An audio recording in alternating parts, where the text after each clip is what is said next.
போட்டடே மீன் குழம்பு செய்ய போகிறேன். கல்லுப்பு ஒரு 50 கிராம் போட்டு தேவையான பொருட்களை பார்த்துக்கலாம். தக்காளி நல்லா வணங்கிடுச்சு. செலவு ஊற்றிக்கலாம்.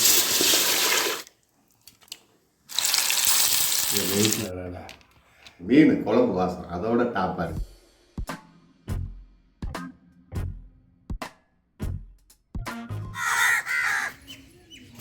வச்சிருங்க தூக்கிட்டு அதே போட்டடே.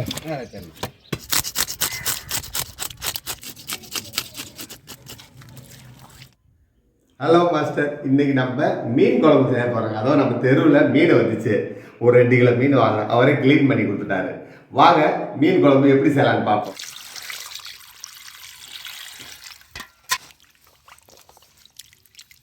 சுத்தமாக இப்போ கழுவியாச்சு. வெள்ளை இருக்குங்களா,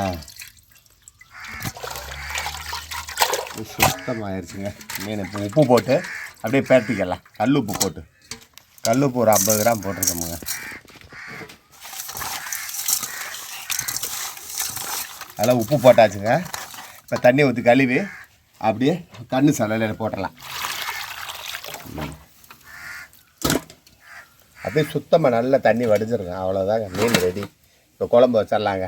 மீன் கழுவி எடுத்தாச்சு. மீன் குழம்புக்கு உண்டான தேவையான பொருட்களை பார்க்கலாம் வாங்க. புளி 150, தக்காளி 200, சின்ன வெங்காயம் 200, தேங்காய் அரை மூடி, மஞ்சத்தூள் 1 ஸ்பூனு, குழம்பு மிளகாத்தூள் 75 கிராமு, எண்ணெய் 100 மில்லி, மிளகாய்த்தூள் 1 ஸ்பூனு, வெந்தயம் 1 ஸ்பூனு, கருவேப்பிலை 4 கப்பு. வாங்க எப்படி செய்யலான்னு பார்ப்போம். புளியை ஊற போட்டு தக்காளி வெங்காயத்தையும் எண்ணெய் ஊற்றி நல்லா வதக்கி அரைச்சிக்கிறலாம். அடுப்பு பற்ற வச்சு வெங்காயம் தக்காளி ஒன்றா போட்டு வணக்கிடுவோம். ஒரு 2 ஸ்பூன் எண்ணெய்.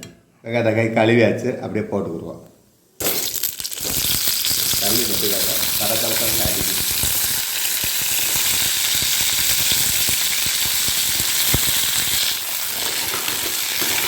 வணக்கி எல்லாமே அரைச்சிருவோம். அதாவது குழம்புல லிக்விடாக இருக்கும், எந்த ஒரு பிசுறு இருக்காது. முள் மட்டும் தான் இருக்கும். நிறைய தக்காளி வெங்காயம் மிதக்கும். அதை எடுத்து வச்சுக்கிட்டு முள்ளையை எடுத்து வச்சுக்கிட்டு இருக்க முடியாது, சிரமமாக இருக்கும். நாங்கள் ட்ரெடிஷ்னலாக வீட்டில் ரெகுலராக வச்சு தான் செய்வோம். சூப்பராக இருக்கும். வாங்க பார்ப்போம். தக்காளி வணங்குது பார்த்தீங்களா, அப்படியே வணங்கிட்டே இருக்கும். அப்படியே வணங்கி லைட்டாக உடையிடும். அப்படியே பார்த்தீங்கன்னா தக்காளி நல்லா வணங்கிடுச்சு. நம்ம எடுத்து வச்சுருந்த 1/2 மணி தேங்காவை அப்படியே இதையும் லைட்டாக வணங்கிக்கலாம். சேர்த்து எல்லாத்தையும் பேருக்கு அப்படியே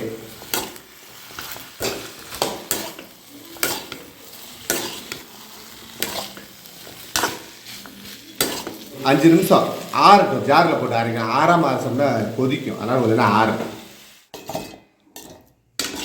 தக்காளியை இப்படி உடச்சி விட்டுக்கோங்க. மிக்சியில் போடும்போது கரகரண்டும் ஓடாமல். வெங்காயம் தக்காளி தேங்காய் நைஸாக அரைச்சாச்சு. இப்போ குழம்பு மிளகாத்தூள் அதிலே போட்டு அரைச்சிக்கலாம். கொஞ்சம் லைட்டாக தண்ணி ஊற்றிக்கலாம், ஏன்னா ஓடாது. நல்லா ஃபைனாக அரைச்சாச்சு. வாங்க குழம்ப செலவை கூட்டிக்கலாம். நம்ம இப்போ புளியை கரைச்சிக்கிட்டு இருக்கோம். வாங்க கரைச்சி ஊற்றுவோம். புளி கரைசலோட அரைச்ச செலவை அப்படியே போடுவோம்.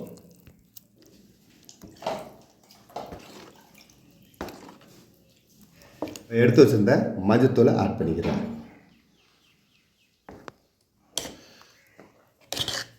தேவையான அளவு உப்பும் போட்டுக்கலாம். சரிங்களா,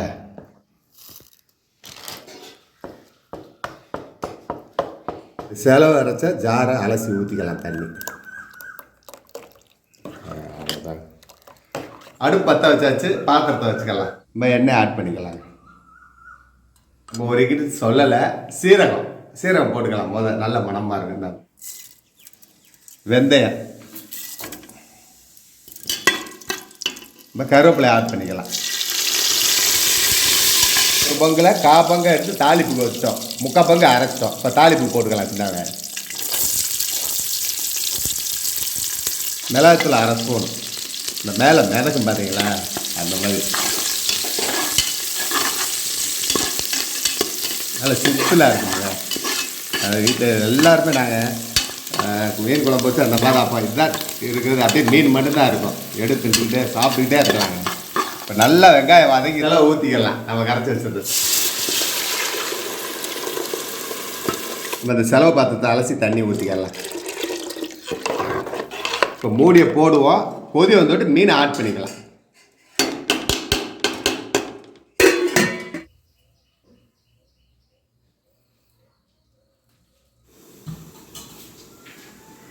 கொதிச்சிருச்சு. இப்போ மீனை ஆட் பண்ணிக்கலாம். இப்போ பார்த்தீங்கன்னா உப்பு அளவாக தேவையானதான் போட்டிருக்கோம். ஏன்னா மீன்லேயே உப்பு நம்ம போட்டிருக்கோம், அதனால் அளவாக போட்டுருக்கோம். மீனை இறக்கிடலாம். மெதுவாக இறக்குங்க, ஏன்னா கையில் போட்டுரும். மீனுக்கு இது குழம்பு கையில் போட்டுரும்.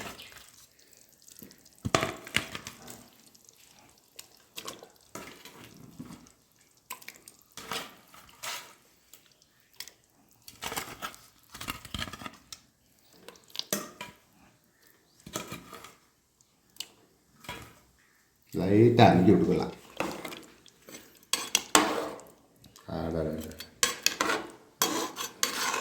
இல்லை அப்படியே ஒரு முடி போடுவோம். ஒரு கொதி கொதிக்கட்டும். மீனை குழம்பு கொதிச்சிருச்சு, மீன் வேகட்டும். ஒரு கொதி கொதிக்கட்டும்.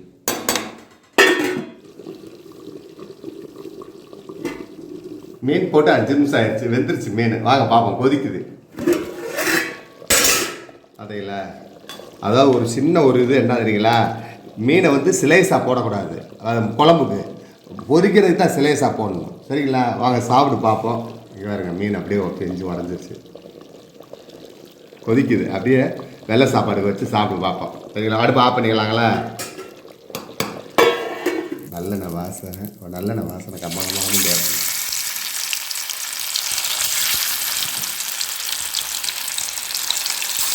என் வீட்டில் ஒரு வால் இருக்குது. இந்த வாளுக்கு இது அதனால் குழம்புல போகிறாங்க நல்லது அப்படின்ட்டு.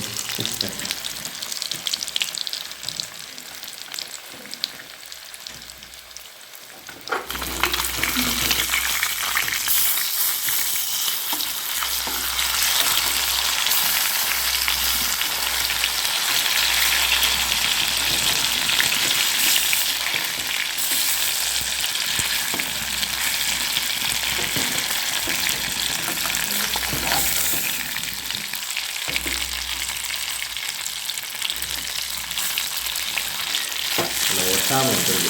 ஏன் ஒட்டாமல் இருக்குதுன்னா கொஞ்சம் லைட்டாக அரிசி மாவு தூவி விடுவோம். இந்த மசாலா போட்டு முட்டு உங்களுக்கு ஒட்டாது. மீன் சொடப்பட அடங்கு வந்து எடுத்தாலும்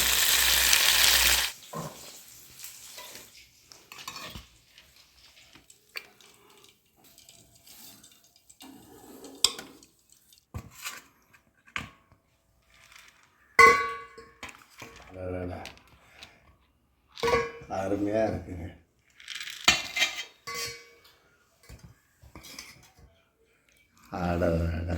இவா இருக்க குழம்புல வந்து எந்த ஒரு பிசுறுமே இல்லை. முள் மட்டும் எடுத்து சாப்பிட்ற மாதிரி இருக்கும். அதுதான் குழம்பு நம்ம வைக்கிறது ஈஸியாக இருக்கும். முள் மட்டும் எடுத்து சாப்பிட. குழம்பு சுடுது, பயங்கரமாக சுடுது.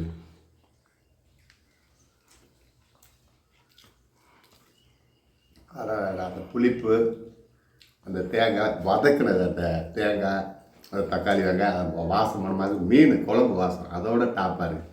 மீன்லாம் புட்டு மாதிரி வந்துருக்கு. அப்படியே போட்டு விட்டு வந்துருச்சுங்க, தொட முடியலைங்க. இந்த மாதிரி ரோவு மீனுங்க இது. இந்த மாதிரி நீங்களும் சிம்பிளாக ஈஸியாக குழம்பு மீன் குழம்பு வச்சு சாப்பிட்டு பாருங்கள். நெக்ஸ்ட் வீடியோவில் சந்திப்போம். நன்றி.